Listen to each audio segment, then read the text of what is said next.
Draymond Green claims he received death threats from ejected fan.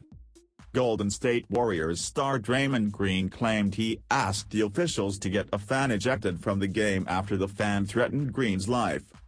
As play stopped in the third quarter of Tuesday night's game between the Warriors and the Milwaukee Bucks, Green went up to NBA officials James Capers and Ray Acosta and began to point towards the crowd.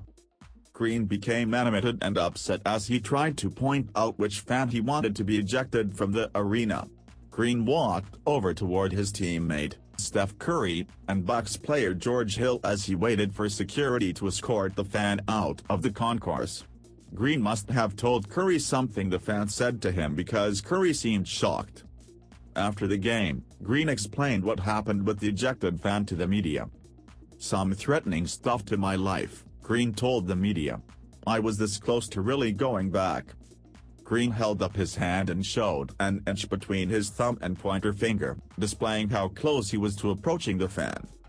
"I just went back and told the official," Green added. "And when I told the official what he said, he's like, 'Oh, we got to get out of here.'" Green appreciated that he could ask the official to get security to eject the fan, but said he understood there are different situations. "I wouldn't necessarily say that hasn't been an option," Green added. "That's kind of been an option. I think there are times where you just in the moment, and you respond." Green, who once slugged his teammate Jordan Poole at a practice, realized he needed to learn from his mistakes but knew a human element was behind it. "Like I said, there's still that human side, that human element to it. Sometimes you're just gonna respond," Green continued. LaMelo Ball has missed a good chunk of the season, but he's proven to be one of the brightest young stars in the game.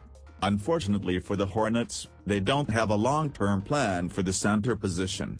They drafted Mark Williams and Nick Richards, but neither has emerged as a great option just yet, although both are still young. Adding Wiseman to the squad would provide them with a new project. It's not too long ago that Wiseman was the second overall pick in the draft, so there's clearly some talent there. Plus, Charlotte would be able to give him far more opportunities than the Warriors can. Golden State has sent him down to the G League multiple times this year, and when he has played for the main roster, he hasn't been amazing.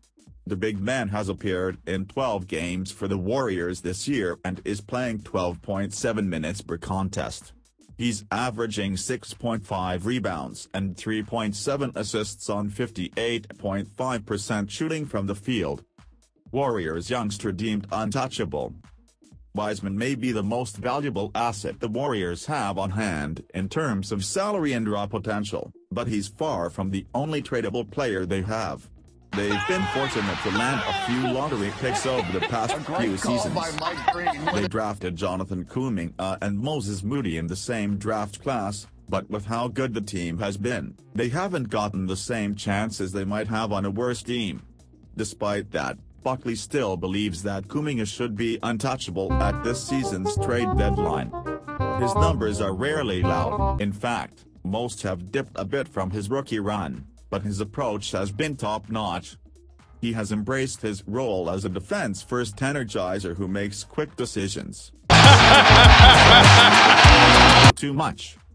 He might have stardom in his future, but the fact he's starring in a support role right now has been invaluable, Buckley wrote. Warriors need to be smart at deadline. While both Wiseman and the deadline this year, the Warriors have some serious decisions to make. According to Eric Pincus of Bleacher Report, Golden State will need to approach the deadline carefully.